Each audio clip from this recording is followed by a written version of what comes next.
जय हिंद दोस्तों, welcome back to our video. तो आज हम आपको बताने वाले हैं यूपी पॉलिटेक्निक काउंसलिंग का जो नया अपडेट है, नया नियम है, वो कैसा होने वाला है और आपको किस तरह से काउंसलिंग करेंगे कि आपको गवर्नमेंट कॉलेज मिल जाएगा। तो उसके लिए सबसे पहले मैं आपको बता दूं कि यहाँ पे लिखा गया है कि आपका जो आवंटन होगा मेरिट के आधार पर होगा और आपके आरक्षण के आधार पर होगा। तो मतलब आपको सबसे पहले एक चीज़ ध्यान देना है, आपको अपना आरक्षण जो भी SC ST OBC या EWS आपको पहले से ही सर्टिफिकेट बनवा लेना पड़ेगा। साथ ही इनका कहना है कि संदेश ऐप पे आपको आरक्षण से रिलेटेड और काउंसलिंग से रिलेटेड डिटेल्स आपको वहाँ पे मिल जाएगी। तो आप चाहें तो संदेश ऐप भी डाउनलोड कर सकते हैं, चाहे तो मैं इस PDF का लिंक आपको दे दूँगा, वहाँ से आप पढ़ लीजिएगा। तो यहाँ पे आपको ध्यान देना है, काउंसलिंग के लिए अभ्यर्थी हेतु समान निर्देश, मतलब क्या क्या निर्देश हैं और क्या क्या महत्वपूर्ण चीज़ें उनको आपको जानना ज़रूरी है, क्योंकि काउंसलिंग आप एक बार अगर कर दिए, गलती हो गई तो दोबारा उसमें आप सुधार नहीं कर पाएंगे। तो मैं आपको सभी प्रक्रियाएं दिए गए काउंसलिंग शेड्यूल के समयानुगत रहेगी। शेड्यूल पोर्टल पर उपलब्ध है, मतलब कि जो समय दिया गया है उसी समय में काउंसलिंग होगी। मतलब दिया गया है फर्स्ट काउंसलिंग की डेट इतनी है तो उसी डेट पे होगा।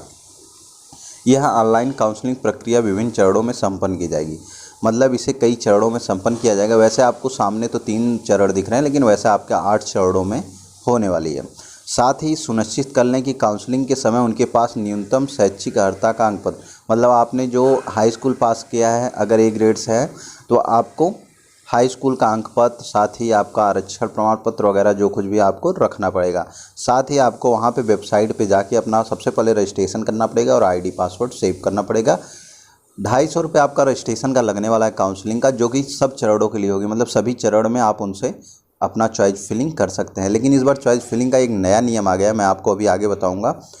उसके बाद देखिए, आप लिखा है प्रत्येक अभ्यर्थी से काउंसलिंग फीस समस्त चरणों हेतु एक बार ही ली जाएगी। मतलब 250 रुपये एक बार आपसे ले लिया जाता है, तो फिर आपसे दोबारा पैसे नहीं लिए जाएंगे। मतलब एक चरण में आप पैसा दे दिए तो आप जितने भी चरण की काउंसलिंग होगी सब में सहभागिता कर सकते हैं। उसके बाद यहाँ पे बताया गया है कि चॉइस फिलिंग के लिए आपको आपका ID पासवर्ड जो रजिस्ट्रेशन टाइम में मिला है उसे सेव करके रखना है। जब चॉइस फिलिंग की लिंक एक्टिवेट होती है तो उस लिंक पे आपको क्लिक करके वहाँ पे अपना ID पासवर्ड डाल के लॉगिन करना है। अब यहाँ देखिए सीट आवंटन, आपका सीट आवंटन कैसे होगा, तो यह बहुत जानने वाली चीज़ है कि सीट आवंटन का क्या प्रक्रिया होने वाला है। देखिए, आवंटन आपका मेरिट के आधार पर होने वाला है। संस्था के पाठ्यक्रमों के विकल्प, मतलब जो संस्था के पाठ्यक्रम के विकल्प है, जैसे आप जो ट्रेड लेना चाहते हैं उस पे आरक्षण बनेगा। मतलब आपका इलेक्ट्रिकल का अलग आरक्षण बनता है, उसके बाद मैकेनिकल का अलग बनेगा। मतलब जैसे ट्रेड है उस हिसाब से आरक्षण बनेंगे। उसके बाद आपको 2 ऑप्शन मिलेगा, एक फ्रीज का, एक फ्लोट का। तो आप अगर फ्लोट का ऑप्शन लेते हैं तो आपको द्वितीय चरण में आपको चांस मिलेगा। अगर फ्रीज कर देते हैं तो आपका वहीं पे लॉक हो जाएगा और आपको कॉलेज की तरफ से जो आपका एडमिट लेटर होगा आपको मिल जाएगा और आपको डॉक्यूमेंट वेरिफिकेशन कराने की डेट मिल जाएगी। साथ ही आपका जो फीस होगा कॉलेज में जमा करना, वह जमा करना पड़ेगा। आपकी जो इस बार की फ़ीस होगी 3000 रुपये, तो आपको ऑनलाइन जमा करना पड़ेगा। बाकी जो मतलब आपका एडमिशन फ़ीस होता है वो आपके कॉलेज में जमा होता है। ऑनलाइन फ़ीस जो आपकी 3000 जमा होगी, नेट बैंकिंग डेबिट कार्ड से भी जमा हो सकती है। साथ ही आप चाहें तो किसी ऑनलाइन पोर्टल से भी जमा कर सकते हैं। चतुर्थ चरण से अग्रिम सभी चरणों में मतलब सबसे पहले देखिए, चतुर्थ चरण मतलब 3 चरण तक आप केवल उत्तर प्रदेश के जो स्टूडेंट होते हैं वही लोग पार्टिसिपेट करते हैं। चौथे चरण में क्या होता है कि जो अदर स्टेट वाले भी होते हैं वह लोग भी पार्टिसिपेट काउंसलिंग में करने लगते हैं, तो आपका आरक्षण लेवल काफ़ी ज़्यादा बढ़ जाता है। तो सबसे पहले आपको ट्राई करना है कि आपको 3 ही चरण में मिल जाए कॉलेज। उसके लिए मैं आपको बताऊंगा प्रोसेस कैसे करना है कि आपको कॉलेज मिल जाए। डॉक्यूमेंट वेरिफिकेशन, अब देखिए डॉक्यूमेंट वेरिफिकेशन के लिए पहले क्या होता था, हमें जहाँ कॉलेज मिला है हमें वहीं जाना पड़ता था। लेकिन इस बार कुछ ऐसा कोविड की वजह से नहीं है, आपके कॉलेज में ही सहायता, आपके कॉलेज मतलब आपके जो नियर बाई कॉलेज हैं उनमें आपको सहायता केंद्र बनाया गया, आप वहाँ पे जाके डॉक्यूमेंट वेरिफिकेशन करा सकते हैं।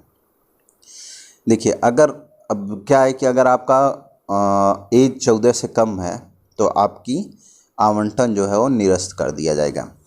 यदि आपका मान लीजिए कोई कमी पाया जाता है डॉक्यूमेंट में, डॉक्यूमेंट कमी में जैसे आपने फिजिकल लगा रखा है कि फिजिकल हैंडकैप है, या तो साथ ही आपने लगा दिया कि आप SC ST हैं, OBC हैं, जनरल EWS है, लेकिन आपके पास इसका सर्टिफिकेट नहीं है, तो आपका आवंटन निरस्त कर दिया जाएगा।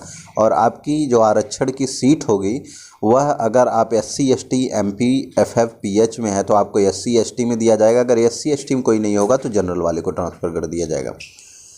उसके बाद संस्था शुल्क जो है वो आपको अभी कुछ दिनों बाद जब आप आवंटन करेंगे आपको एडमिट लेटर मिल जाएगा कॉलेज का, तो वहाँ पे लिखा हुआ आता है कि इतनी फ़ीस है आपको जमा करना होगा।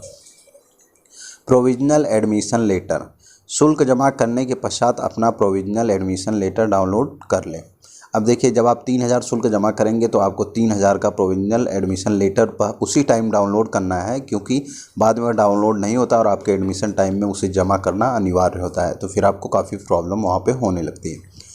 विड्रॉल फ्रॉम काउंसलिंग प्रोसेस, मतलब देखिए विड्रॉल मतलब आपको कॉलेज मिल गया, आपने फ्रिज का ऑप्शन भी ले लिया, लेकिन आपको कॉलेज नहीं चाहिए, आप सोचते हैं कि हमें डिप्लोमा नहीं करना है बाद में, तो आपको क्या करना है, अपने कॉलेज में जाना है और जाके वहाँ पे विड्रॉल ऑप्शन को ऑन कराना है अपने एडमिशन पे, या तो खुद से भी ऑन कर सकते हैं। उसके बाद आपके 3000 रुपये जो आपने जमा किए हैं वो आपको वापस हो जाएंगे आपके बैंक खाते में। अभ्यर्थी हेतु विशेष निर्देश, अब यहाँ पे कुछ निर्देश दिए गए हैं कि अभ्यर्थी को यह विशेष निर्देश दिए जाते हैं कि वह विकल्प सावधानीपूर्वक भरें और निर्धारित समय पर अभिलेख सत्यापित कराते हुए ऑनलाइन माध्यम से प्रवेश शुल्क अवश्य जमा करें।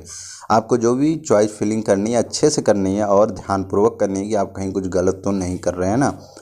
उसके बाद आपको ध्यान देना है कि इस बार की जो काउंसलिंग होगी, काउंसलिंग के कई सारे नियम बदल गए हैं, मैंने पहले ही आपको बताया। तो जैसे कि आप काउंसलिंग में देखेंगे, पहले क्या होता था कि आप जितनी बार चाहें उतने कॉलेज आप चूज कर सकते थे, लेकिन इस बार कुछ ऐसा नहीं है।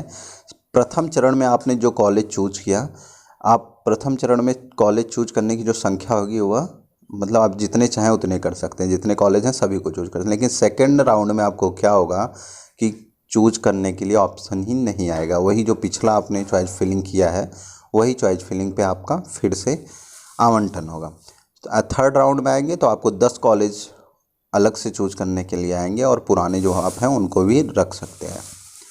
उसके बाद यहाँ पे ध्यान देना, एक प्रथम चरण में जो ओपनिंग एंड क्लोजिंग रैंक होगी वह आपको बता दी जाएगी। अभी यहाँ पे कुछ इसके बारे में डिटेल्स नहीं दी गई हैं।